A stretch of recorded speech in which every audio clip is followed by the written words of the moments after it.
Alright, so this is Snackability 4.0, with our team members being Mihail Kanowski and Ivan Brandis. Our product owner is Dr. Christina Palacios, and our instructor is Dr. Masoud Sadachi. So let's start off with the whole problem. Many college students spend their days at college campuses with access to a lot of snacks. A lot of these snacks are very conveniently placed to wherever college students happen to be inside the campus. However, a lot of the snacks that they consume tend to be quite unhealthy for them.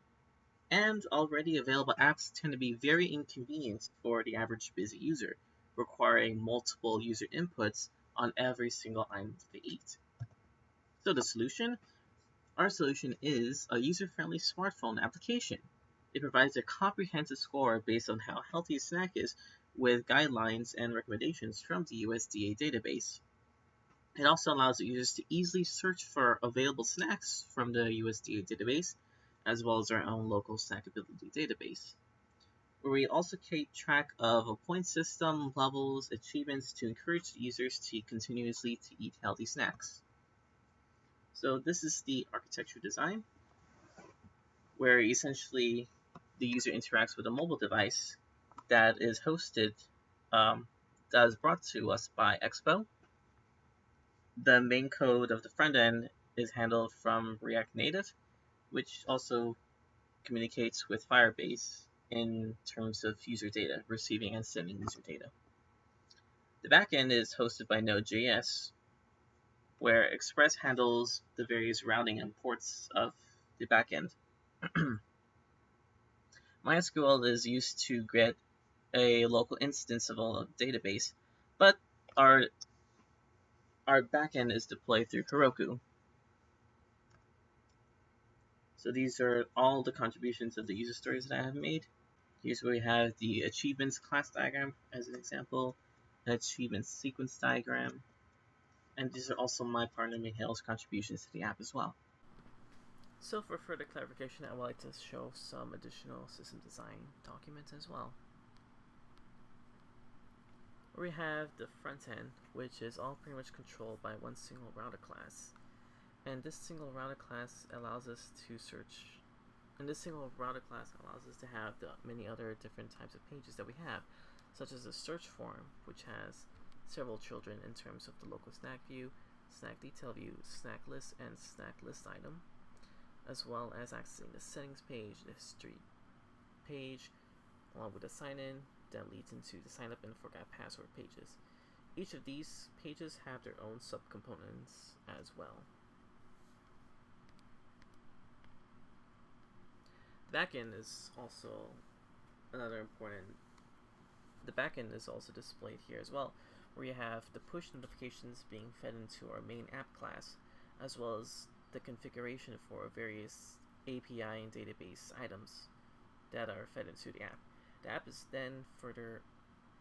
then helps to create the snack controller class, in which conversion factors are fed into it to help with searching into the USDA database.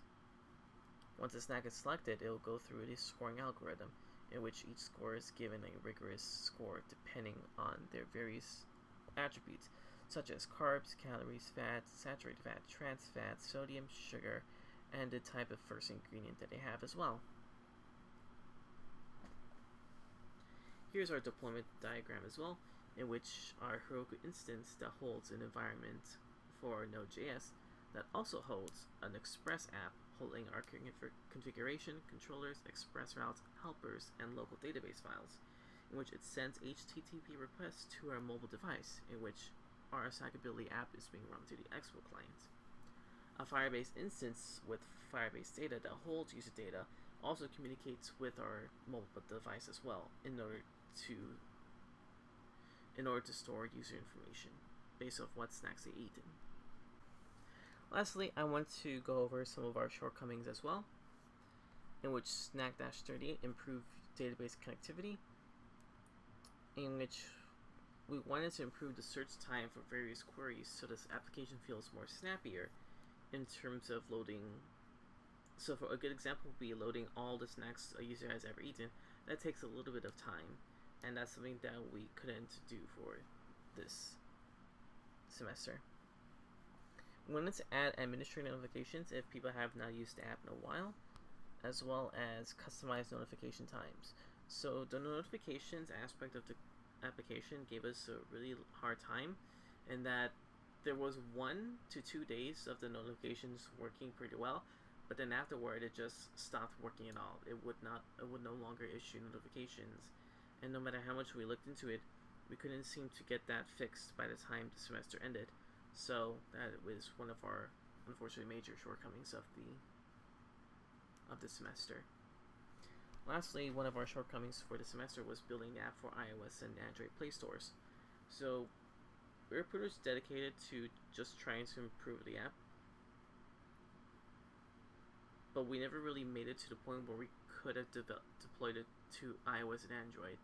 Given a little bit more time, maybe a week or two more, we probably could have assembled it and deployed it to those stores fronts. But unfortunately, we just did not have enough time to finish that aspect as well. So essentially, a summary is the fourth iteration of Snackability focuses on improving the backend as well as the front-end gamification, where you have a new implementation of determining healthy first ingredients of snacks, which tends to be very important in terms of how the USDA determines snacks. We also fixed the leftover bugs, implemented all the 10 achievements for users to gain, as well as creating an administrative page and improving the UI as well.